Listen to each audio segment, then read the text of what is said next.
Selamat malam Bapak Ibu Saudara sekalian, Shalom. Sungguh bersyukur pada hari ini kita bisa sama-sama melakukan puasa kita di minggu terakhir kita berpuasa. Dan bertepatan hari ini juga Tuhan mengundang setiap kita untuk kita bisa datang di dalam Kamis Putih pada malam hari ini.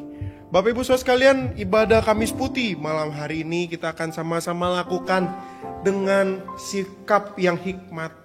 Kita akan sama-sama merefleksikan bagaimana sengsara Kristus Yesus yang akan dijalani pada Jumat Agung.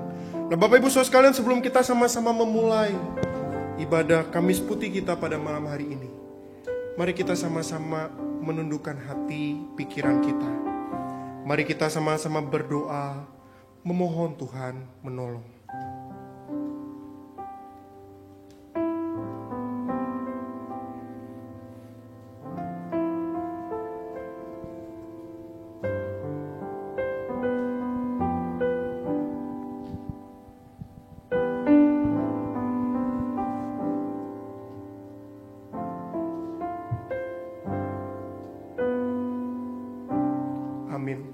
Mari kita sama-sama bangkit berdiri. Inilah hukum itu. Terang telah datang ke dalam dunia, tetapi manusia lebih menyukai kegelapan daripada terang. Allah adalah terang, dan di dalam Dia sama sekali tidak ada kegelapan. Sebab Allah mengutus anaknya ke dalam dunia bukan untuk menghakimi dunia, melainkan untuk menyelamatkannya oleh Dia. Sebab barang siapa berbuat jahat, membenci terang dan tidak datang kepada terang itu, supaya perbuatan-perbuatannya yang jahat itu tidak nampak. Tetapi barang siapa melakukan yang benar, ia datang kepada terang. Mari kita sama-sama datang kepada terang itu. Yesus terangmu, pelita hatiku. Kita naikkan pujian ini sebanyak 3 kali.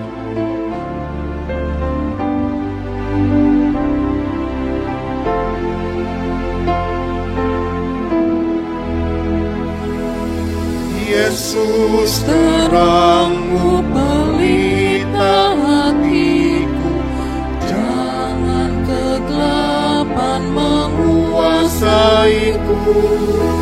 Yesus terangmu, pelita hatiku, biar selalu ku sambut cintamu. Yesus terangmu, pelita hatiku, jangan kegelapan menguasaiku. Yesus terangmu, pelita hatiku, biar selalu ku sambut cintamu. Yesus terangmu, pelita hatiku, jangan kegelapan menguasaiku. menguasaiku. Yesus, terangmu pelita hatiku, Biar selalu ku sambut cintamu. Tuhan besertamu. dan besertamu juga. Silakan duduk.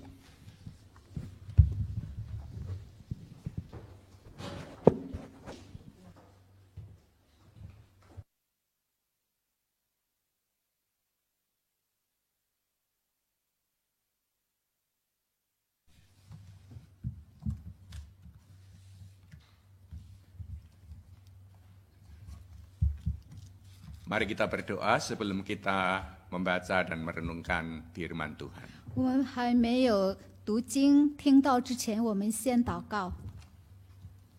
Bapa yang penuh rahmat dan penuh kasih, di malam hari ini dalam rangka kami menyelenggarakan ibadah Kamis Putih di tempat ini, kami juga ingin menikmati perjumpaan dengan Tuhan melalui pembacaan dan perenungan firman-Mu. Mohon Roh Tuhan yang telah mengilhami para penulis kitab suci di masa lampau, Roh yang sama juga mencerahkan kami, membimbing kami untuk mengerti dan memahami kebenaran, dan pada gilirannya kami juga diajar untuk melakukan firman-Mu. Urapi kedua hamba-Mu yang akan melayankan firman ini, agar kami boleh dibungkus oleh kuasa darah Kristus sendiri. Bersabdalah ya Tuhan, karena kami sedia mendengarnya. Dalam nama Tuhan Yesus, Sang Firman yang menjadi manusia, kami menaikkan doa kami. Amin. Perenungan firman hari ini didasari dari Injil Yohanes pasal yang ke-13.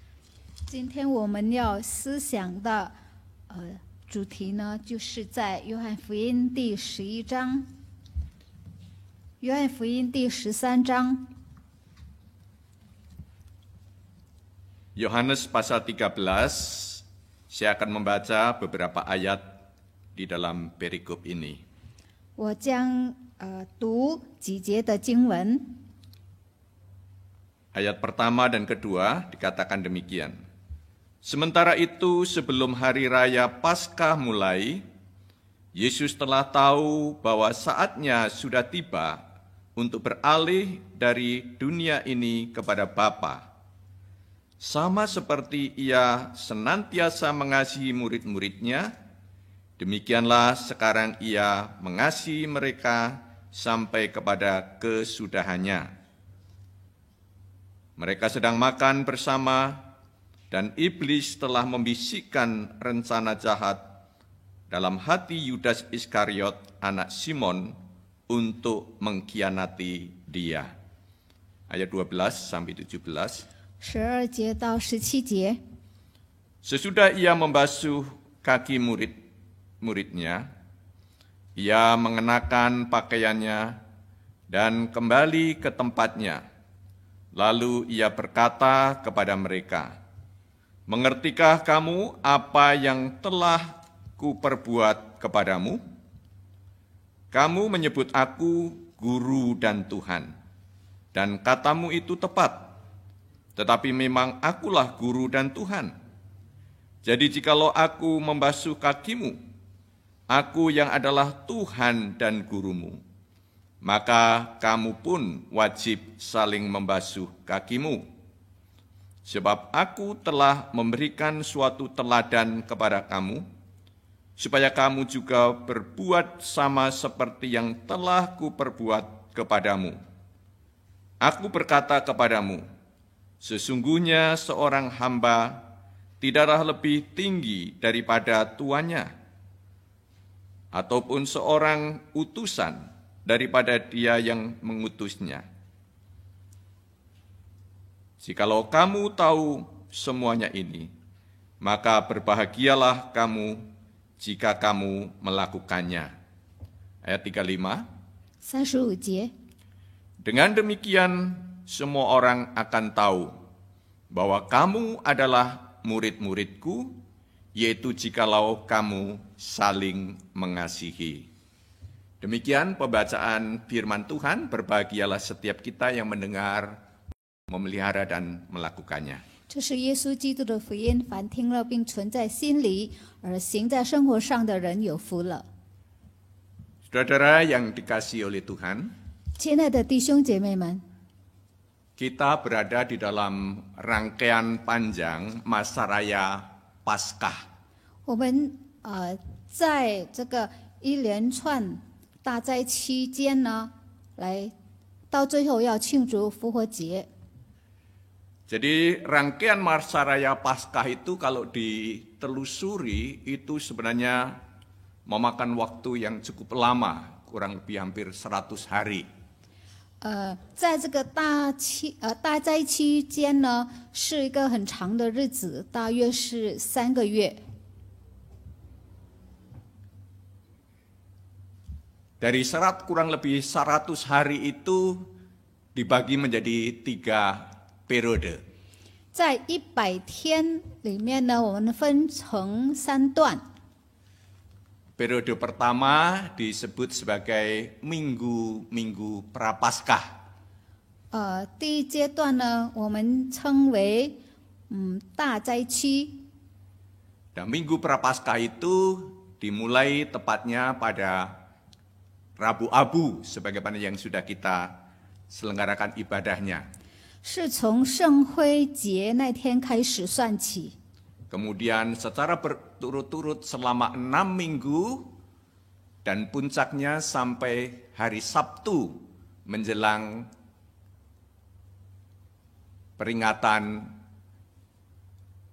Minggu Palem atau Minggu Palma. 之后呢，就有6周呢，直到最高峰就是复活节前夕，我们叫做是那个星期六，我们就是那个复活节前夕。 Bukan pukul C, tapi Minggu Palem, ya disebutnya Minggu Palem. Sebenarnya tepatnya hari Sabtu kemarin, itu 40 hari. Ya. Nah, kemudian periode keduanya adalah disebut Pekan Paskah yang terdiri dari kurang lebih 1 minggu. 然后第2阶段呢，就是复活节，大约是复活周，就是大约1个星期。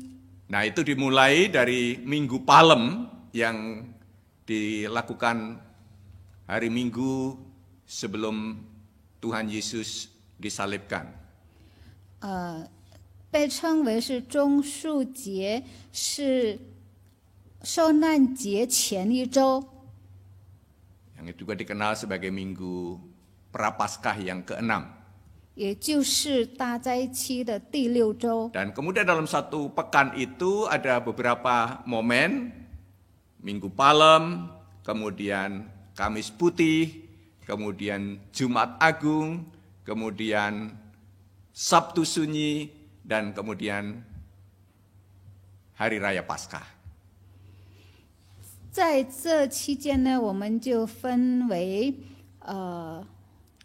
Minggu Palem, 棕树周、 Kamis Putih, 卓族节、 Jumat Agung, 受难节、 Sabtu Sunyi, 复活前夕， baru kemudian puncaknya Hari Kebangkitan Tuhan yang disebut Hari Raya Paskah. 然后最高峰的就是复活节。 Dan belum berhenti sampai di situ. 不停止在这里而已。 Ada periode berikutnya yang disebut Minggu Paskah. Minggu-minggu Paskah. 再接下去呢，第3个阶段就是复活周。 Nah, kalau dalam kalender gerejawi, mulai dari setelah minggu hari kebangkitan Tuhan Yesus itu, minggu berikutnya selama 7 minggu berturut-turut disebut Minggu Paskah. 那么自从主耶稣复活那一天开始算起呢，就有7个星期我们来纪念复活周。 Dan kemudian 40 hari setelah Tuhan Yesus bangkit, dia naik ke surga. 40天，主耶稣复活之后呢，他升天。Dan setelah itu 10 hari setelah Tuhan Yesus naik ke surga disebut hari raya Pentakosta. 主耶稣升天之后第10天呢，就是圣灵降临节。 Dan Pentakosta disebut sebagai hari ke-50, itu dalam tradisi orang Yahudi adalah juga tepat mereka mengadakan perayaan panen raya. 在第50天就是圣灵降临节，他们也是纪念那个收成的日子。 Dan itulah masa raya Paskah yang utuh. 那就是整个大灾期的，或者是复活周的很完整的一个节 hari ini 日。 secara spesifik kita berfokus kepada perayaan atau ibadah Kamis Putih yang merupakan bagian daripada rangkaian masa raya Paskah itu. 今天呢，我们大家一起来纪念这个着足节。 Nah, Kamis Putih juga dikenal sebagai malam terakhir sebelum Tuhan Yesus disalibkan. 着足节呢，也是纪念主耶稣被钉死十字架的前一个晚上。 Waktu itu Tuhan Yesus bersama dengan murid-muridnya berkumpul di satu tempat. 当时主耶稣与他的门徒聚在一处。 Dan secara khusus hari ini berdasarkan Yohanes pasal 13 tadi kita bersama-sama mau belajar satu hal. 从刚才我们所读的约翰福音第13章，我们要学习一个功课。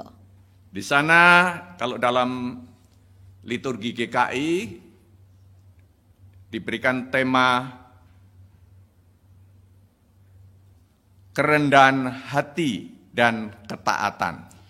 印尼基督教会所定下的主题是谦卑与顺服。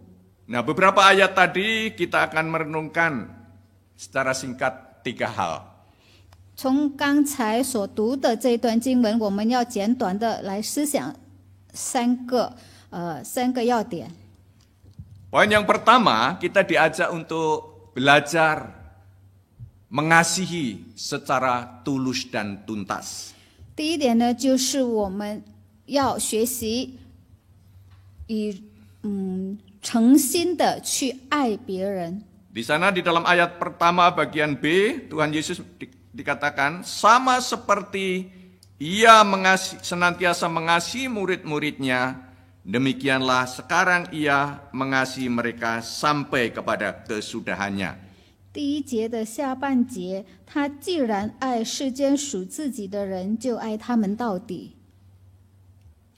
Tuhan Yesus mengasihi murid-muridnya.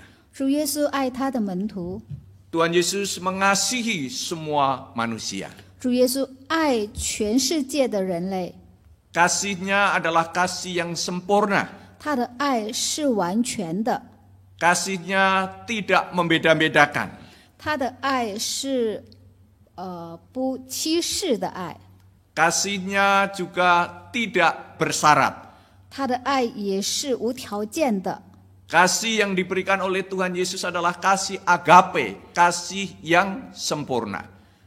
主耶稣给我们的爱是那完全的爱， Dia tidak membeda-bedakan kamu pinter, kamu bodoh, kamu hitam, kamu putih.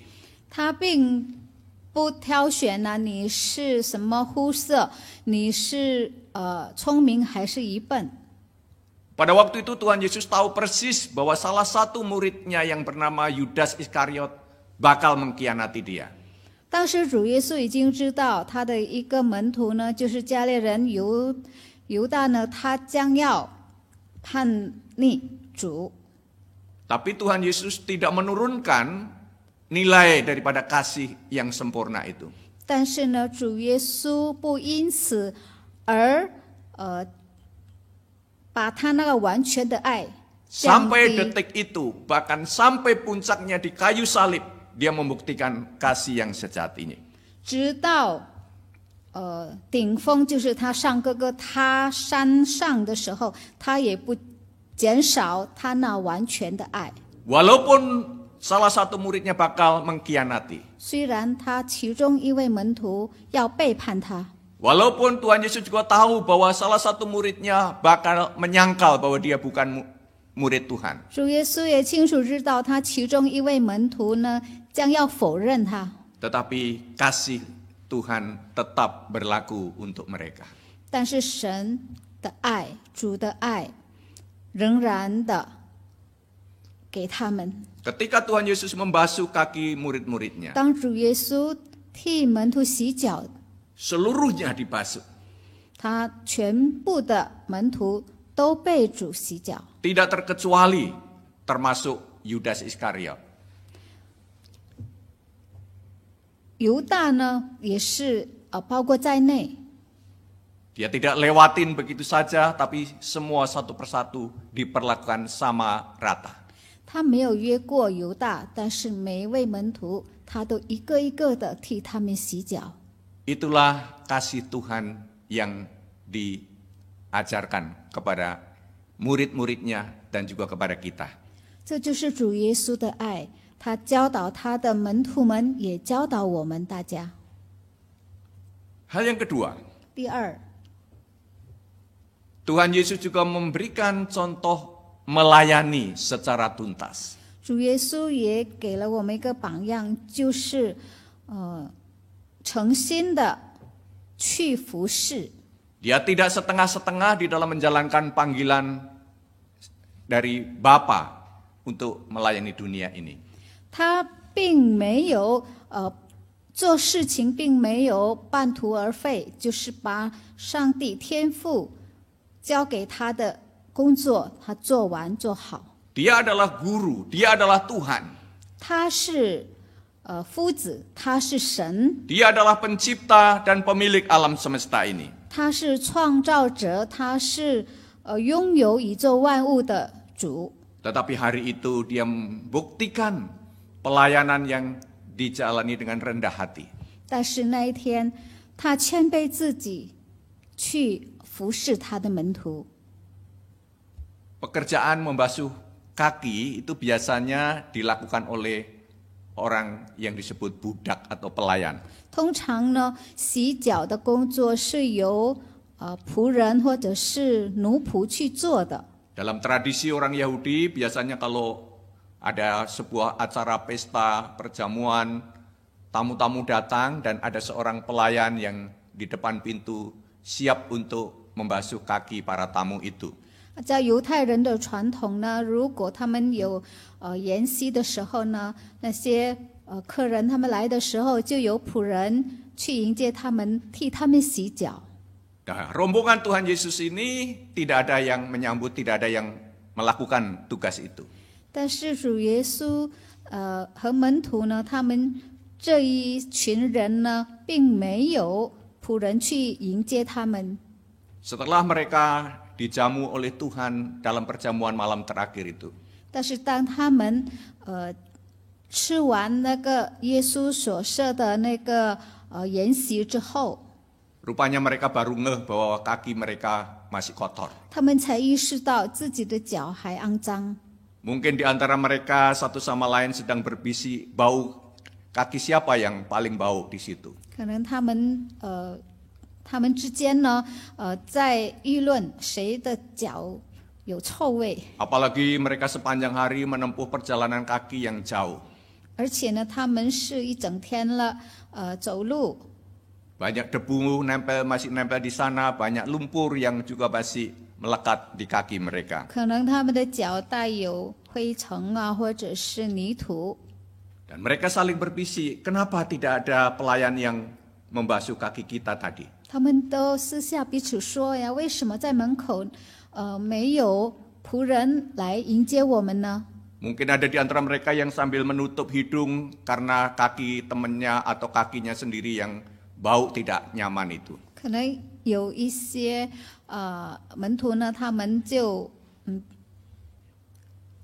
盖住鼻子呢，因为闻到有不好的味道。 Atau bahkan pada waktu itu mereka sedang berdebat siapa di antara mereka yang paling besar satu dengan yang lain. 甚至可能呢，他们在争论谁为大。 Mereka merasa dirinya sebagai pihak yang penting. 他们呢，希望自己是最重要的。Mereka merasa dirinya harus disambut, harus dilayani, harus dibasuh kakinya. 他们认为他们必须被迎接，然后呢，他们的脚被他们仆人洗。 Dan ketika murid-muridnya sedang saling menyalahkan, saling berdebat, saling mencari siapa yang paling penting, paling besar. 当门徒们呢起了争论，他们中间哪一个算为大？ Tuhan Yesus sendiri tanpa banyak ngomong, dia turun tangan, dia melepaskan jubahnya, dia mengambil kain untuk diikatkan di pinggangnya. 主耶稣没有说什么，他脱下他的那个外套，然后呢，束腰，然后蹲下来洗门徒的脚。 Dia mengambil air dan kemudian menyeka kaki murid-muridnya satu persatu tanpa membeda-bedakan. 然后他一个一个的替门徒洗脚。 Nah, saudara yang dikasihi oleh Tuhan, 亲爱的弟兄姐妹们， itulah sikap kerendahan hati yang sempurna. 这就是完全的谦卑， Itulah sikap kesetiaan dan ketulusan yang sejati. 这就是真正的诚心诚意。 Dan dia memberikan panutan yang sempurna kepada kita. 他给了我们这完全的好榜样。 Saudara yang dikasihi oleh Tuhan, 亲爱的弟兄姐妹们， kita dipanggil oleh Tuhan sebagai anak-anaknya, betul. 我们蒙召成为上帝的儿女，是 Tapi 的。 pada saat yang sama kita juga dipanggil sebagai pelayan-pelayannya, sebagai hamba-hambanya. 但是我们蒙召，上帝也要我们成为他的仆人。 Tuhan menempatkan kita di dalam dunia ini. 上帝把我们放在世界， Tuhan juga mengendaki kita melayani dengan tulus tanpa pandang bulu. 他也要我们诚心诚意的去服侍。 Hal yang ketiga yang bisa kita pelajari dari bacaan tadi. 第三点，我们可以学习的， Tuhan memberikan sikap ketaatan yang sempurna. 主耶稣已经展示了他完全的顺服。 Dia adalah Allah yang maha tinggi. 他是至高的主， Dia berinkarnasi sebagai manusia. 他道成肉身， Dia menjalankan panggilan misi menyelamatkan dunia ini. 他被命令来到世界拯救世上的罪人。 Tuhan juga memerintahkan kita untuk melakukan panggilan untuk kita meneladani Dia. 上帝要我们以蒙召的心相称，来服侍他。 Apa yang dilakukan oleh Tuhan Yesus itu sebagai sebuah peragaan secara konkret. 主耶稣所做的成为一个好榜样，很实际的一个好典范。 Dan ketika dia mengajar muridnya, dia bukan hanya ngomong, tapi dia juga mempraktekkan. 当他教导门徒的时候，他不只是用口教导他们，但是以身作则。 Dan apa yang dipraktekkan itu hendaknya juga yang ditularkan untuk dilakukan di antara 那么 murid-muridnya. 他希望他所做的呢，能够让门徒们也照样去做。 Di dalam ayat yang ke-14 di sana dikatakan, jadi jikalau aku membasuh kakimu, aku yang adalah Tuhan dan gurumu, maka kamu pun wajib saling membasuh kakimu. 第14节，我是你们的主，你们的夫子，尚且洗你们的脚，你们也当彼此洗脚。 Ayat 35 bagian akhir di sana, yaitu jikalau kamu saling mengasihi. Ayat 35 bagian akhir. 35节下半节，你们若有彼此相爱的心，众人因此就认出你们是我的门徒了。 Kita dipanggil untuk saling membasuh. 主耶稣叫我们要彼此洗脚， Dan itu memiliki makna yang luas dan dalam. 这个有一个很深的意义在内。 Tuhan tidak selama-lamanya secara fisik bersama murid-muridnya. 因为主耶稣不是永久的与门徒同在， Mereka akan menjalankan tugas panggilannya di dalam dunia ini. 因为门徒们将要在世界去做上帝的工作， Mereka juga harus berhadapan dengan berbagai tantangan yang tidak mudah. 他们要面对不容易的挑战。 Tapi perintah Tuhan yaitu supaya mereka saling menjaga satu sama lain. 但是主耶稣命令他们要彼此的扶持， Saling menggembalakan satu dengan yang lain. 彼此牧养， Saling mendoakan satu dengan yang lain. 彼此的带导， Saling mengingatkan, bukan untuk saling menjatuhkan. 彼此提醒，不是彼此的诽谤。 Kalau ada salah langkah, bukan dijatuhkan, bukan dikritik, bukan dicela. 如果有人绊倒了，不要去指责，或者是去丢下他，放弃他。 Boleh diingatkan, boleh dikritik, tapi kritik yang membangun. 可以去批评他，但是是有正面性的去批评。 Dan itulah makna dari saling membasuh, saling mengasihi. 这就是彼此洗脚、彼此相爱的所包含的意义。 Saudara yang dikasihi oleh Tuhan, 亲爱的弟兄姐妹们， bukan kebetulan kalau kita berada di dalam situasi yang tidak mudah beberapa bulan terakhir ini. 如果我们处在这几个月呢很不愉快的状况中，不是偶然的。 Dengan merebaknya COVID-19 yang sekarang menjadi momok dunia dan juga momok kita sebagian orang.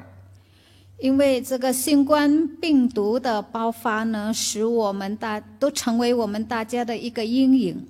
Justru disinilah kita diingatkan panggilan kita sebagai murid Kristus. 在这个时候，我们蒙召成为耶稣基督的儿女呢， Kita dipanggil untuk mengasihi dengan tulus. 要我们真心的去爱别人。 Kita dipanggil untuk melayani dengan tulus. 我们蒙召要我们去真心的去服侍， Kita dipanggil untuk mentaati perintah Tuhan dengan sungguh-sungguh. 我们要真正的去行上帝的旨意。 Ada banyak tugas panggilan yang perlu kita responi. 我们蒙召之后有很多上帝要我们去做的。 Dalam situasi semacam ini justru kita dipanggil untuk menjadi kepanjangan tangan dari kasih Tuhan itu. 在这种非常时期呢，我们要成为上帝延伸的手， Melalui pelayanan diakonia kita, 接着我们的仁爱主， melalui tanggung jawab sosial kita, 在我们社交的一个责任， melalui panggilan kita sebagai bagian daripada warga bangsa ini. 我们成为印尼的公民， Dan kita sebagai gereja tidak mungkin bersikap masa bodoh. 特别是我们教会，我们也是不是袖手旁观。 Mari kita mempraktekkan apa yang diajarkan oleh Tuhan. 我们去实践主耶稣所教导我们的， Dan Tuhan akan memakai kita sebagai rekan-rekan kerjanya. 主要使用我们大家成为他的同工。 Tuhan memberkati kita semua. 愿主赐福我们大家， Amin. 阿门。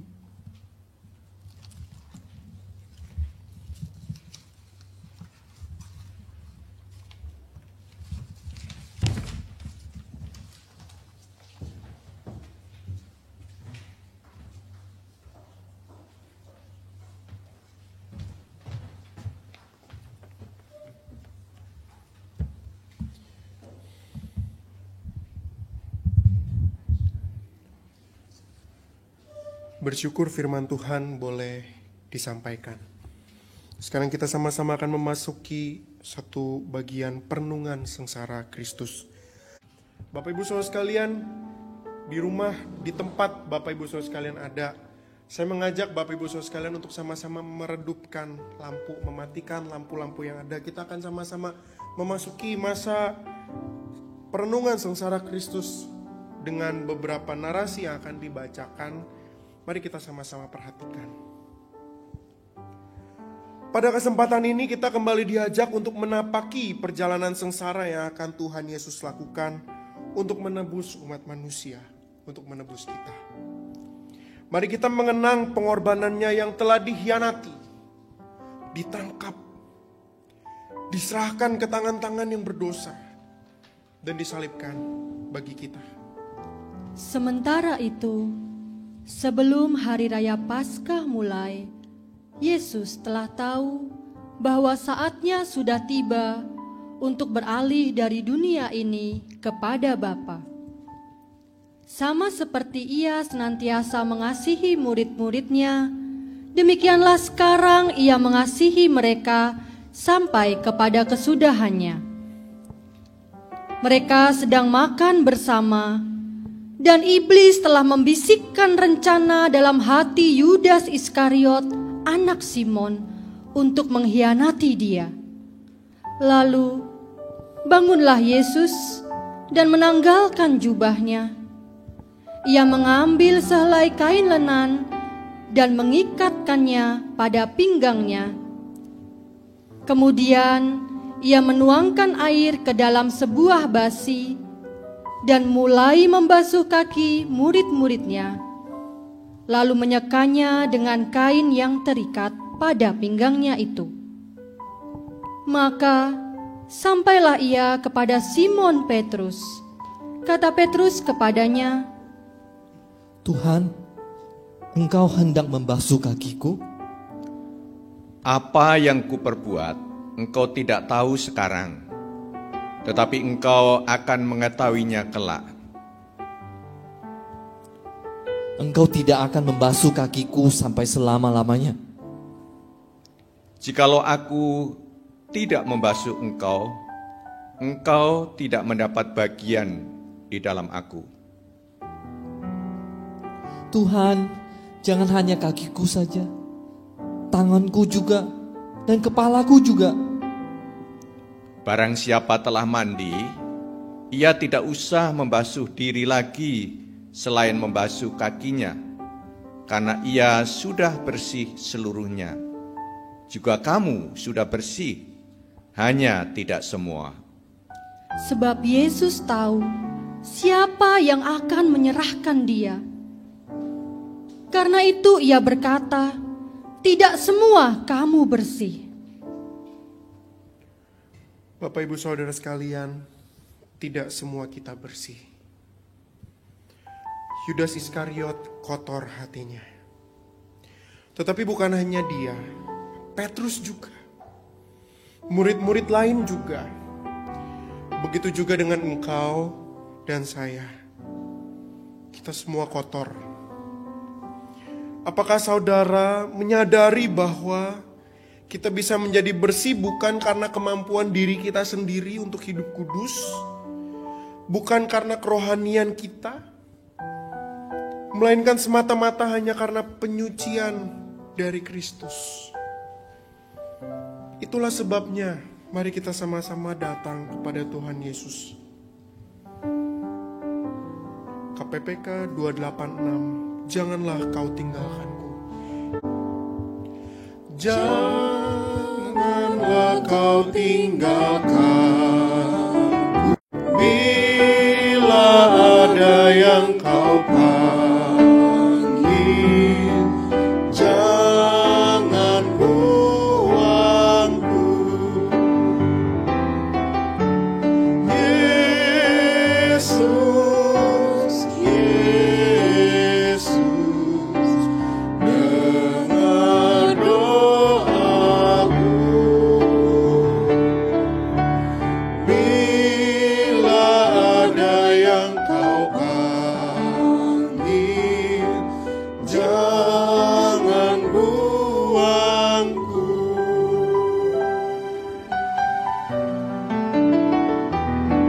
Di hadapan tahta Tuhan, ku bersama. Di hadapan tahta Tuhan, ku bersamamu. Dengan imanku berdiri,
Sesudah Yesus membasuh kaki mereka, ia mengenakan pakaiannya dan kembali ke tempatnya.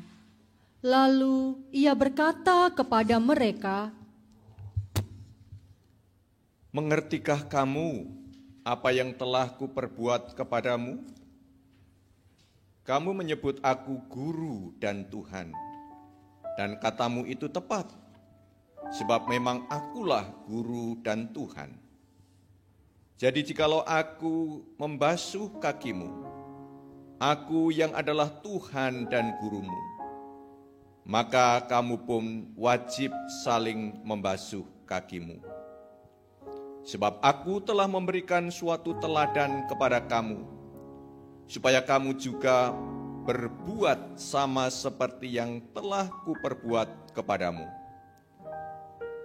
Aku berkata kepadamu, sesungguhnya seorang hamba tidaklah lebih tinggi daripada tuannya, ataupun seorang utusan daripada dia yang mengutusnya. Jikalau kamu tahu semuanya itu, maka berbahagialah kamu, jikalau kamu melakukannya. Aku memberikan perintah baru kepada kamu, yaitu supaya kamu saling mengasihi, sama seperti aku telah mengasihi kamu. Demikian pula kamu harus saling mengasihi. Dengan demikian semua orang akan tahu bahwa kamu adalah murid-muridku, yaitu jikalau kamu saling mengasihi." Perintah untuk saling mengasihi bukanlah perintah yang baru. Perintah itu sudah ada sebelum hukum Taurat. Jadi apanya yang baru? Tentu kualitasnya. Yesus meminta para murid, termasuk engkau dan saya, untuk saling mengasihi sama seperti Yesus mengasihi para muridnya. Perintah itu tidak hanya diberikan kepada kita sebagai sebuah berita sukacita, namun juga sebagai sebuah jaminan mulia yang Yesus kerjakan untuk kita. Jaminan mulia, mari kita sama-sama naikkan pujian ini.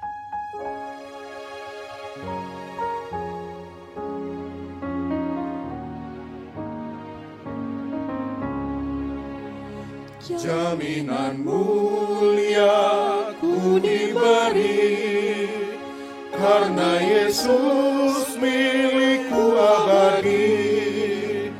Aku warisnya, ku ditebus, karena dibasuh darah kudus. Kami masyurkan, kami puji tentang Yesusku selamanya. Kami masyurkan, kami puji tentang Yesusku selamanya.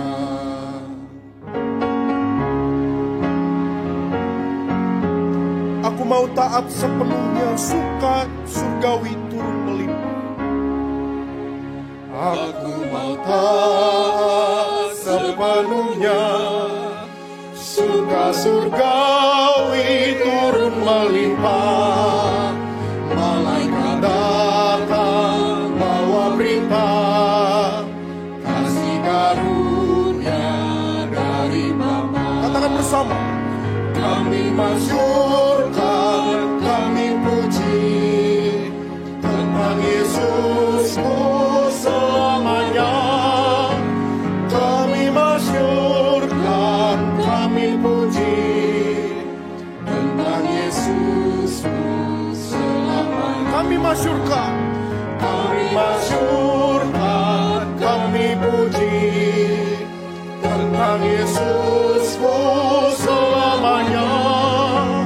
Kami masyurkan, kami puji tentang Yesusku selamanya.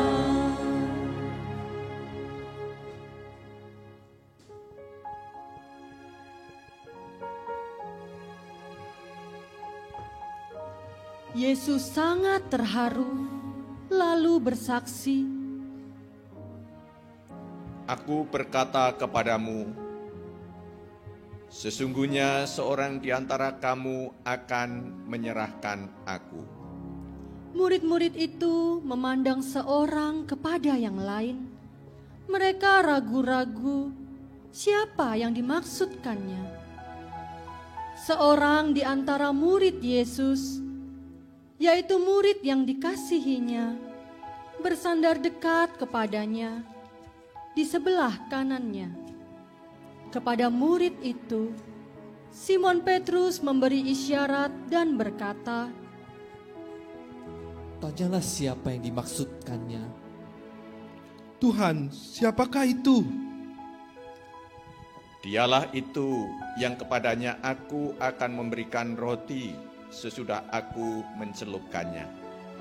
Sesudah berkata demikian, Yesus mengambil roti, mencelupkannya, dan memberikannya kepada Yudas, anak Simon Iskariot. Dan sesudah Yudas menerima roti itu, ia kerasukan iblis. Maka Yesus berkata kepadanya, Apa yang hendak kau perbuat, perbuatlah dengan segera. tidak ada seorang pun dari antara mereka yang duduk makan itu mengerti apa maksud Yesus mengatakan itu kepada Yudas. Karena Yudas memegang kas, ada yang menyangka bahwa Yesus menyuruh dia membeli apa-apa yang perlu untuk perayaan itu, atau memberi apa-apa kepada orang miskin.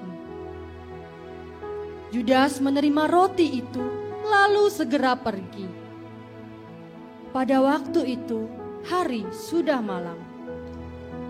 Lalu Simon Petrus berkata kepada Yesus, Tuhan, kemanakah engkau pergi? Ke tempat aku pergi, engkau tidak dapat mengikuti aku sekarang, tetapi kelak engkau akan mengikuti aku. Tuhan, mengapa aku tidak dapat mengikuti engkau sekarang? Aku akan memberikan nyawaku bagimu. Nyawamu akan kau berikan bagiku? Sesungguhnya aku berkata kepadamu, sebelum ayam berkokok, engkau telah menyangkal aku 3 kali.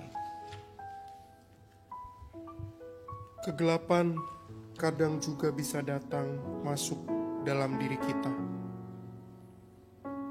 Ketika kita berniat melakukan apa yang kita tahu salah dan merugikan orang lain. Pada waktu itu, Yesus yang sama juga berbicara di hati kita. Ia menegur, Ia menyadarkan kita. Masalahnya apakah kita mau mendengarkan suaranya yang lembut itu? Itulah sebabnya kita mau belajar hanya memfokuskan diri kita, hanya memandang pada Tuhan Yesus. Memandang Tuhan Yesus. Pandanglah pada Yesus. Mari kita naikkan pujian ini. 2 bait saja.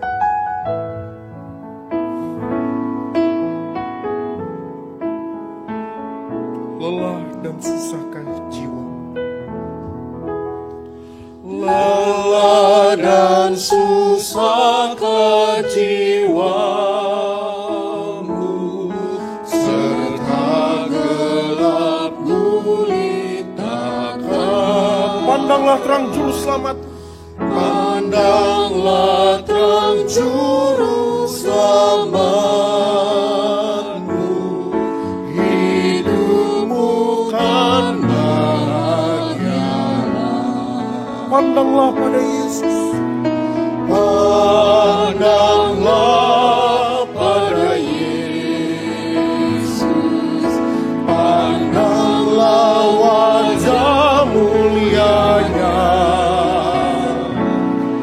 di dalam terang kemuliaannya. Dunia akan menjadi hampa. Dari maut ke hidup yang kekal, ikutlah jejak Tuhan. kuasa dosa tak akan kekamu. Kau dapat mengalahkan.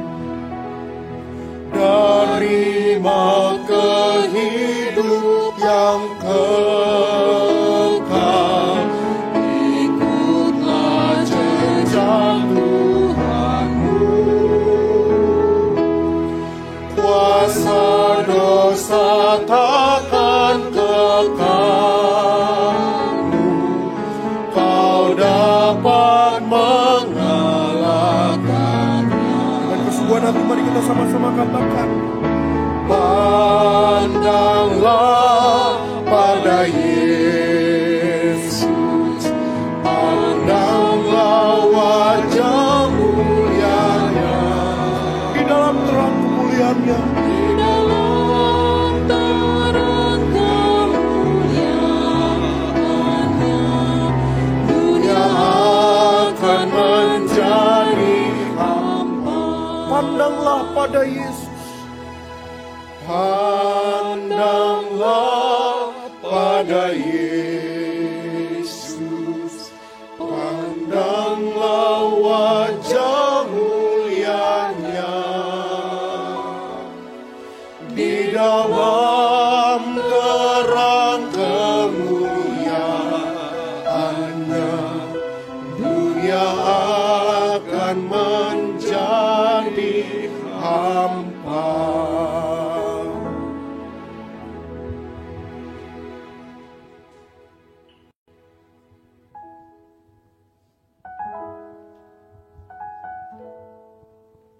Setelah Yesus mengatakan semuanya itu, keluarlah ia dari situ bersama-sama dengan murid-muridnya, dan mereka pergi ke seberang sungai Kidron. Di situ ada suatu taman, dan ia masuk ke taman itu bersama-sama dengan murid-muridnya. Maka datanglah Yudas juga ke situ dengan sepasukan prajurit dan penjaga-penjaga bait Allah yang disuruh oleh imam-imam kepala dan orang-orang Farisi, lengkap dengan lentera, suluh, dan senjata. Maka Yesus yang tahu semua yang akan menimpa dirinya, maju ke depan dan berkata kepada mereka, Siapakah yang kamu cari? Yesus dari Nazaret. Akulah dia. Saat itu mundurlah mereka dan jatuh ke tanah. Maka Yesus bertanya pula, Siapakah yang kamu cari? Yesus dari Nazaret. Telah kukatakan kepadamu, akulah dia. Jika aku yang kamu cari, biarkanlah mereka ini pergi. Lalu Simon Petrus yang membawa pedang menghunus pedang itu, menetakkannya kepada hamba imam besar dan memutuskan telinga kanannya. Nama hamba itu Malkus. Kata Yesus kepada Petrus, Sarungkan pedangmu itu. Bukankah aku harus minum cawan yang diberikan Bapa kepadaku? Simon Petrus dan seorang murid lain mengikuti Yesus. Murid itu mengenal imam besar dan ia masuk bersama-sama dengan Yesus ke halaman istana imam besar. Tetapi Petrus tinggal di luar dekat pintu. Maka kata hamba perempuan penjaga pintu kepada Petrus, Bukankah engkau juga murid orang itu? Bukan. sementara itu hamba-hamba dan penjaga-penjaga bait Allah telah memasang api arang, sebab hawa dingin waktu itu. Dan mereka berdiri berdiam di situ. Juga Petrus berdiri berdiam bersama-sama dengan mereka. Simon Petrus masih berdiri berdiam. Kata orang-orang di situ kepadanya, Bukankah engkau juga seorang muridnya? Bukan. Lalu berkatalah seorang hamba imam besar, seorang keluarga dari hamba yang telinganya dipotong Petrus, Bukankah engkau kulihat di taman itu bersama-sama dengan dia? Maka Petrus menyangkalnya pula, dan ketika itu berkokoklah ayam. Cari aman, cari nyaman. Itulah yang membuat Petrus maupun Yudas mengkhianati Yesus. Dan pada akhirnya orang lainlah yang dikorbankan. Berbeda benar dengan sikap Tuhan Yesus Kristus. Ketika ia dan para muridnya diserang di Taman Getsemani oleh serombongan prajurit bersenjata, Yesus tidak cari aman. Jika saudara berada dalam situasi terjepit atau ditawari sesuatu yang menguntungkan diri sendiri, namun harus mengorbankan teman atau kesetiaan saudara pada orang lain, apa yang akan saudara lakukan? Bagaimana sikap saudara? Apakah lebih menyerupai pengkhianatan Yudas dan Petrus? Atau justru lebih menyerupai sikap Yesus yang setia dengan komitmennya yang ia kerjakan di atas kayu salib? Karya salib itulah yang menggambarkan kesetiaan Yesus. Pernahkah kau dengar kisah salib? Mari kita naikkan pujian ini. 2 bait.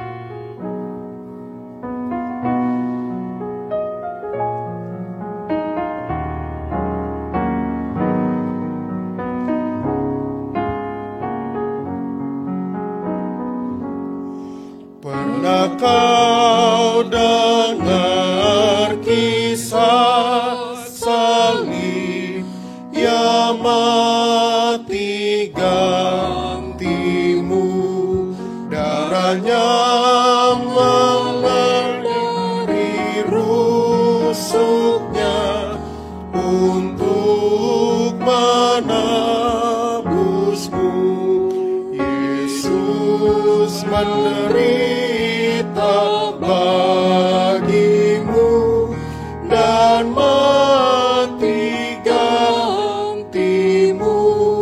Kasih yang ajaib bagimu, ya sengsara bagimu.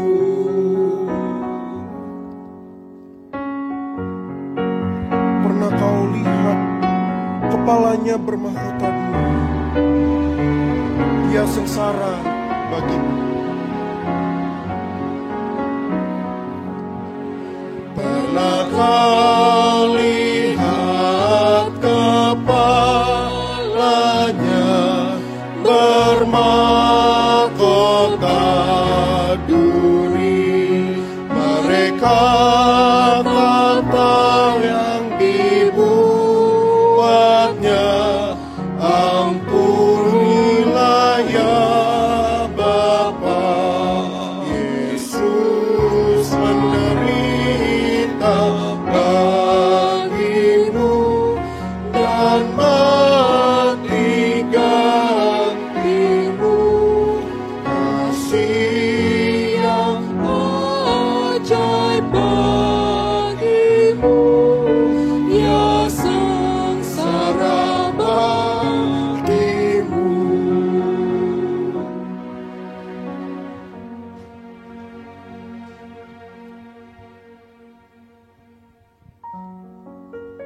Maka mereka membawa Yesus dari Kayafas ke gedung pengadilan. Ketika itu hari masih pagi. Mereka sendiri tidak masuk ke gedung pengadilan itu, supaya jangan menajiskan diri, sebab mereka hendak makan Paskah. Sebab itu Pilatus keluar mendapatkan mereka dan berkata, apakah tuduhan kamu terhadap orang ini? Jikalau ia bukan seorang penjahat, kami tidak menyerahkannya kepadamu. Ambillah dia dan hakimilah dia menurut hukum Tauratmu. kami tidak diperbolehkan membunuh seseorang." Maka kembalilah Pilatus ke dalam gedung pengadilan, lalu memanggil Yesus dan bertanya kepadanya, Engkau, inikah raja orang Yahudi? Apakah engkau katakan hal itu dari hatimu sendiri? Atau adakah orang lain yang mengatakannya kepadamu tentang aku? Apakah aku seorang Yahudi? Bangsamu sendiri dan imam-imam kepala yang telah menyerahkan engkau kepadaku. Apakah yang telah engkau perbuat? Kerajaanku bukan dari dunia ini. Jika kerajaanku dari dunia ini, pasti hamba-hambaku telah melawan, supaya aku jangan diserahkan kepada orang Yahudi. Akan tetapi kerajaanku bukan dari sini. Jadi, engkau adalah raja? Engkau mengatakan bahwa aku adalah raja. Untuk itulah aku lahir dan untuk itulah aku datang ke dalam dunia ini, supaya aku memberi kesaksian tentang kebenaran. Orang yang berasal dari kebenaran mendengarkan suaraku. Apakah kebenaran itu? Sesudah mengatakan demikian, keluarlah Pilatus lagi, mendapatkan orang-orang Yahudi dan berkata kepada mereka, Aku tidak mendapati kesalahan apapun padanya. Tetapi pada kamu ada kebiasaan bahwa pada Paskah aku membebaskan seorang bagimu. Maukah kamu supaya aku membebaskan raja orang Yahudi bagimu? "Jangan dia, melainkan Barabas."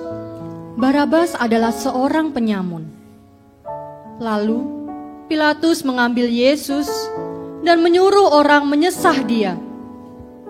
Prajurit-prajurit menganyam sebuah mahkota duri dan menaruhnya di atas kepalanya.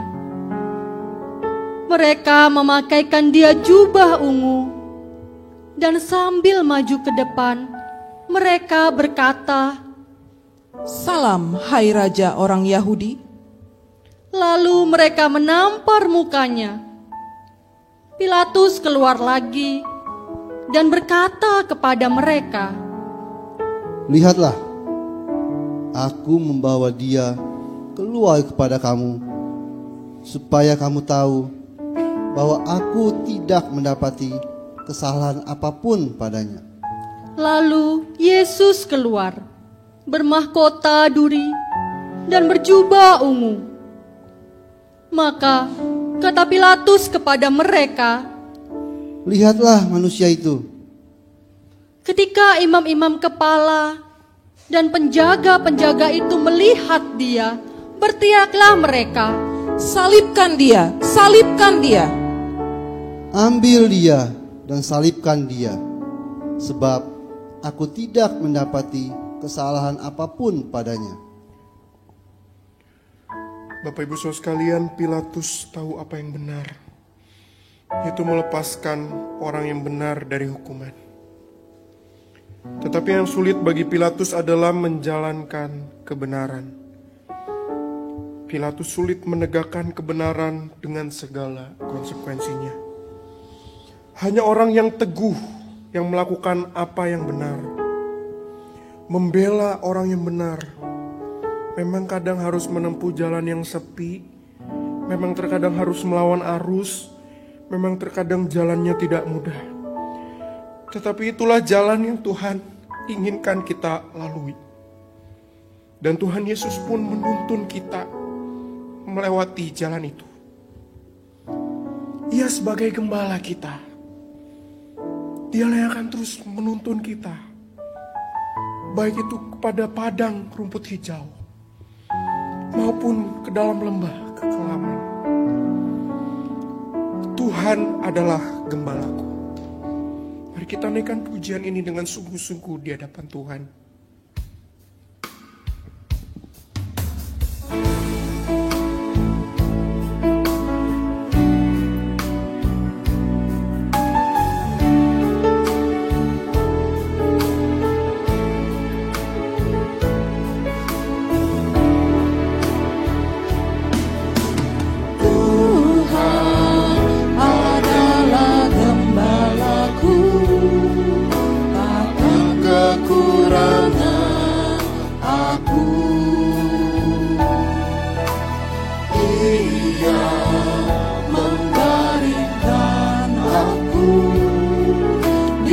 padang yang berumput hijau.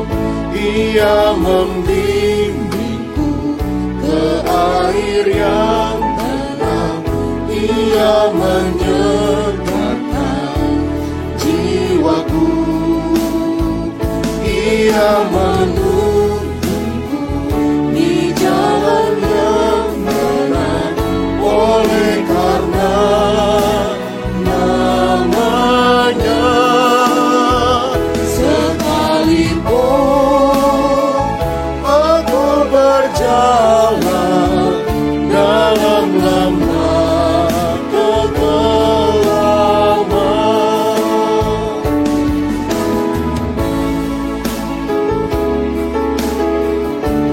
Aku tidak takut bahaya sebab Engkau besertaku. Gadamu dan tongkatmu lah itu yang menghibur aku. Kita naikkan bersama-sama. Aku tidak takut bahaya, sebab Engkau besertaku.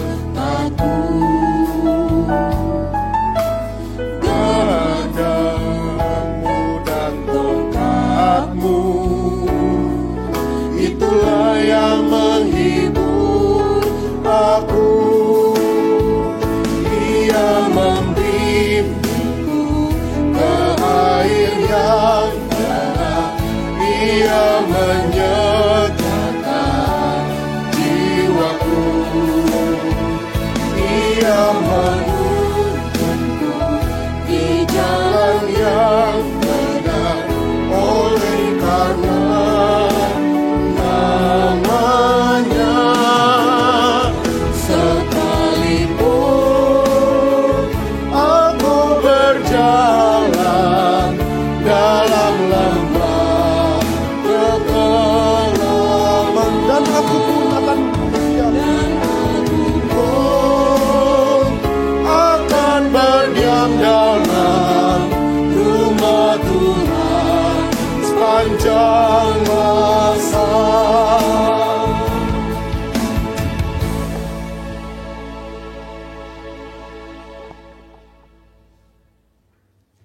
Akhirnya Pilatus menyerahkan Yesus kepada mereka untuk disalibkan.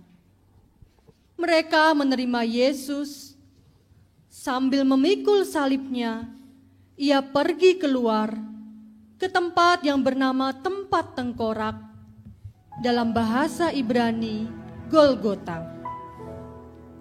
Dan di situ ia disalibkan mereka, dan bersama-sama dengan dia disalibkan juga dua orang lain, sebelah menyebelah Yesus di tengah-tengah. Dan Pilatus menyuruh memasang juga tulisan di atas kayu salib itu, bunyinya, Yesus orang Nazaret, Raja orang Yahudi. Sesudah prajurit-prajurit itu menyalibkan Yesus, mereka mengambil pakaiannya, lalu membaginya menjadi 4 bagian. Untuk tiap-tiap prajurit 1 bagian, dan jubahnya juga mereka ambil. Dan dekat salib Yesus berdiri ibunya dan saudara ibunya, Maria istri Klopas dan Maria Magdalena. Ketika Yesus melihat ibunya dan murid yang dikasihinya di sampingnya, berkatalah ia kepada ibunya, Ibu, inilah anakmu. Kemudian katanya kepada murid-muridnya, Inilah ibumu. dan sejak saat itu, murid itu menerima dia di dalam rumahnya. Dalam proses penyalipan, Tuhan Yesus sama sekali tidak diperlakukan secara manusiawi. Namun demikian, di tengah semua tontonan kekerasan itu, ada tindakan kasih yang manusiawi yang Yesus tunjukkan. Ia menyapa ibunya dengan berkata, "Ibu, inilah anakmu." Ia menitipkan ibunya kepada murid-muridnya dengan berkata, "Inilah ibumu." Apakah kekerasan dan ketidakadilan yang kita alami, keadaan sulit yang kita alami sekarang mengubah hati kita menjadi keras? Atau justru kita ingin tetap memiliki hati yang lembut seperti hati Yesus yang penuh dengan kasih dan pengampunan? Itulah yang menjadikan hati kita tenang. Sesulit apapun keadaannya, ada Tuhan beserta kita. Rohku tenang, Tuhan besertaku.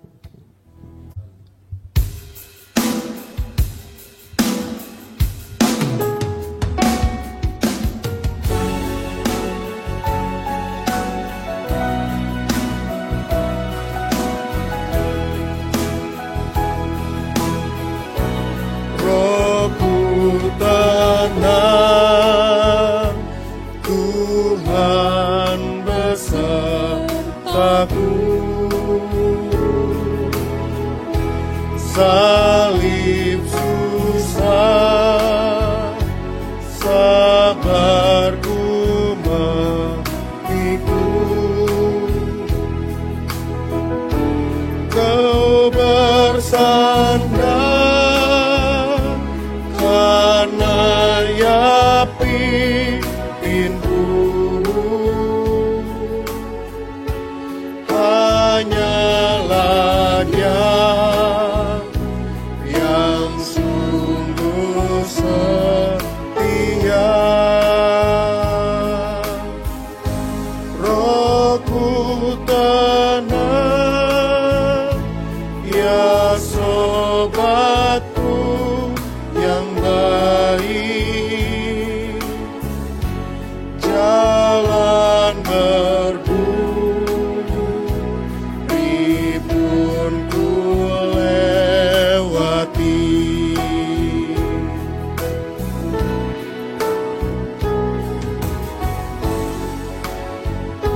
Rohku tenang, Ia tanggung bebanku. Salibnya tak pernah berubah. Rohku tenang, Ya tanggung bebanku. Pimpinannya tak pernah berubah.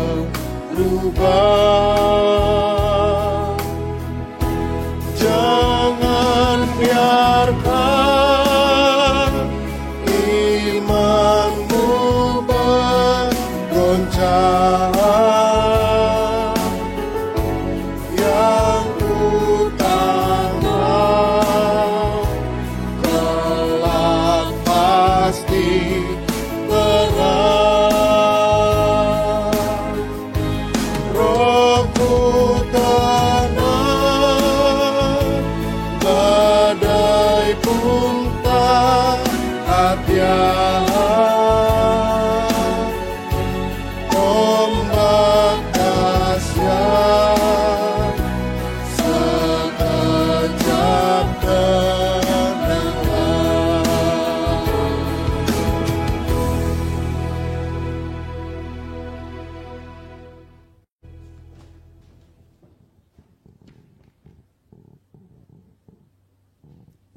Sesudah itu, karena Yesus tahu bahwa segala sesuatu telah selesai, berkatalah Ia, Aku haus.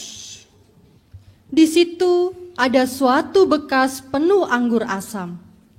Maka mereka mencucukkan bunga karang yang telah dicelupkan dalam anggur asam pada sebatang hisop, lalu mengunjukkannya ke mulut Yesus. Sesudah Yesus meminum anggur asam itu, berkatalah Ia, Sudah selesai.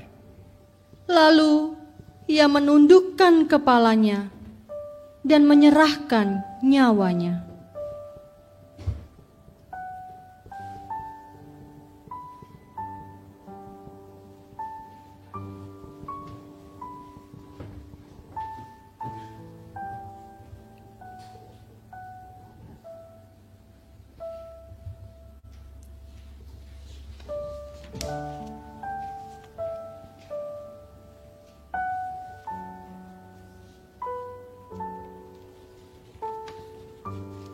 Ketika itu, tabir bait suci terbelah dua, dari atas sampai ke bawah.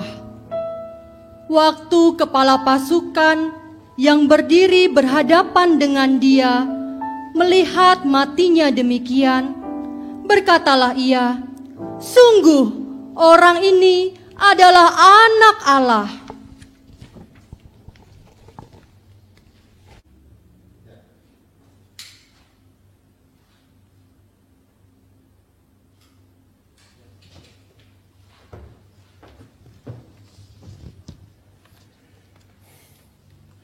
Karya Kristus dengan tubuhnya yang dikorbankan itulah yang akan kita peringati esok hari dan dalam masa-masa yang akan datang. Mari kita sama-sama dengan pujian tubuh Kristus dikorbankan.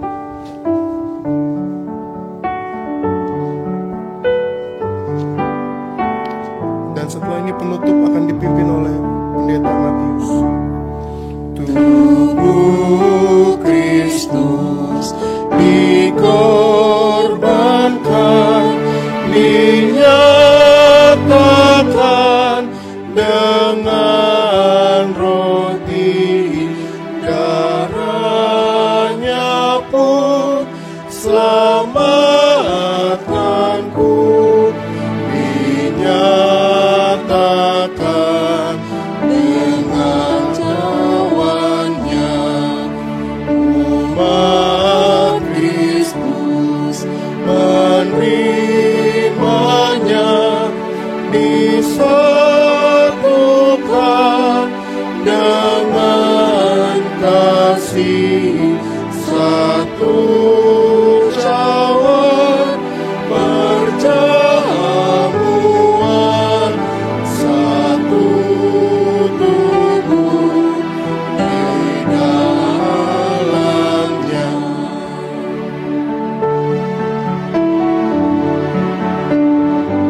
Ku rindu dibenarkannya.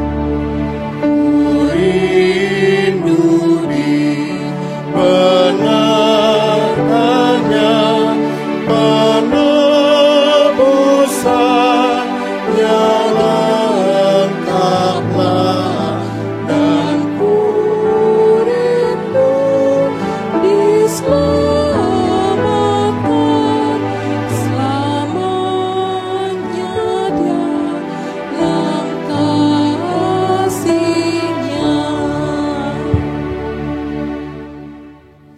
Mari kita berdoa.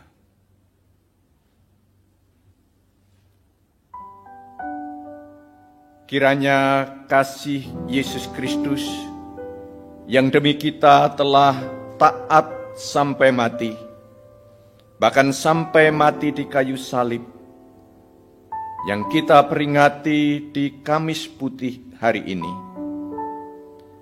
menjaga dan menguatkan kita kini dan selamanya. Amin.